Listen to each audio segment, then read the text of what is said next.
Welcome to The Explainer. Today, we're doing a deep dive on a project that's, well, it's pretty much rewriting the rules of global power. We're talking about a secret war, one that isn't being fought with soldiers, but with servers and code. Okay, let's just dive right in with the explosive claim that's really at the heart of this whole story. According to a new report from Tekin Analysis, the quiet launch of this new domain, Freedom.gov, well, they're calling it nothing short of a declaration of cyber war. I mean, think about that. The cyber equivalent of deploying ballistic missiles. So what is this thing? On the surface, this U.S. State Department project looks pretty idealistic, right? A tool to promote free speech. But its real purpose, its far more aggressive purpose, is buried deep, deep inside its architecture. And this is where it gets really interesting. You can see the huge gap between what they're saying and what they're doing. The public message? It's all about information freedom and digital human rights. Sounds great, doesn't it? But then you look at the technical reality, and it's a completely different story. It's a forced data pipeline, basically designed to drill encrypted tunnels through other countries' networks and route all that data straight back to American servers. And that right there reveals the project's true motive, something analysts are now calling platform hegemony. It's a really aggressive play to keep Silicon Valley on top, especially now that other countries are trying to build up their own digital walls. You see, the goal is to lock everyone, all the global users, inside America's information ecosystem. So, as you can probably guess, this kind of strategy was bound to create some conflict. And it did. A direct cybernetic conflict. But here's the kicker. The first major target wasn't some rival state. Nope, it was one of America's closest allies, the European Union. You see, for years now, the EU has been building this kind of fortress of regulations, with things like the Digital Services Act, or DSA. It's basically their big attempt to get a handle on big tech inside their borders, forcing these massive American companies to play by European rules on, well, everything, from what content gets moderated to how your data is handled. And this is Washington's countermove. It's pretty brilliant, in a way.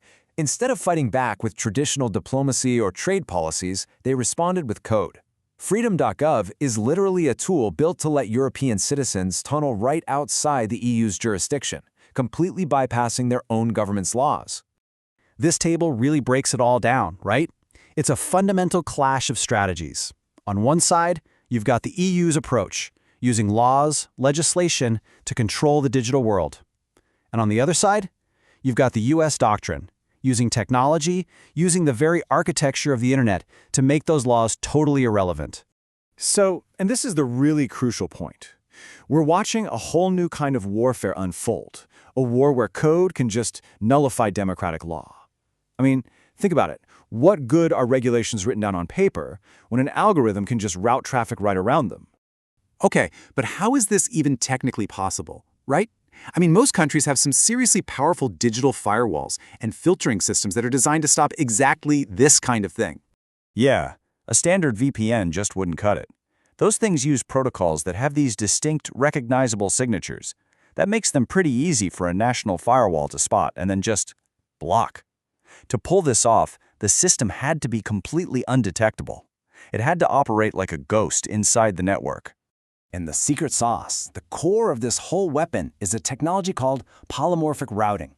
It's basically an AI-managed system where the data packets are constantly changing their digital disguise. So one second they look like a harmless video stream, the next they look like a voice call. It makes them completely invisible to all the traditional defenses. So it works in 3 key stages. First, you've got the AI, constantly changing the traffic's disguise, just like we talked about. Second, the system's nodes are scattered all over these massive commercial cloud services. Think AWS, Azure, so they're hiding in plain sight. And that leads to the third stage, this strategy they call collateral freedom, and this is the checkmate move, really.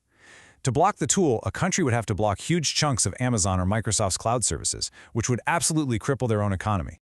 So as you can imagine, this aggressive new capability has sent a massive shockwave across the entire globe.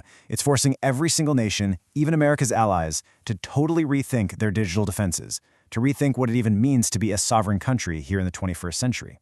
And in response to this threat, a concept that used to be kind of niche, called sovereign compute, has suddenly escalated into a matter of urgent national survival. The idea is actually pretty simple.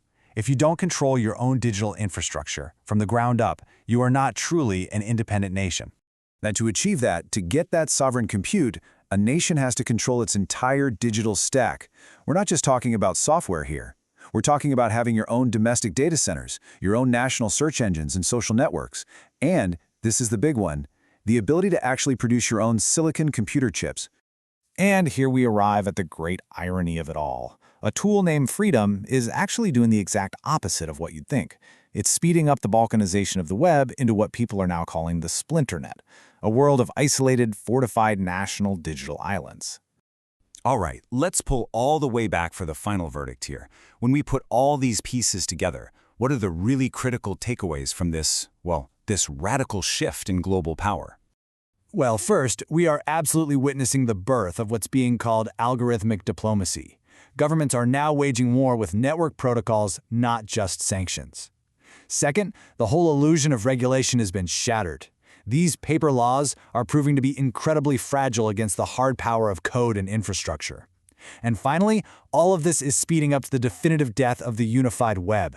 The global internet is fracturing as nations scramble to build digital walls just to survive. And that leaves us with one final and pretty unsettling question to think about, especially for our own lives online. In a world of algorithmic diplomacy, where wars are fought with data packets, where do your borders truly end?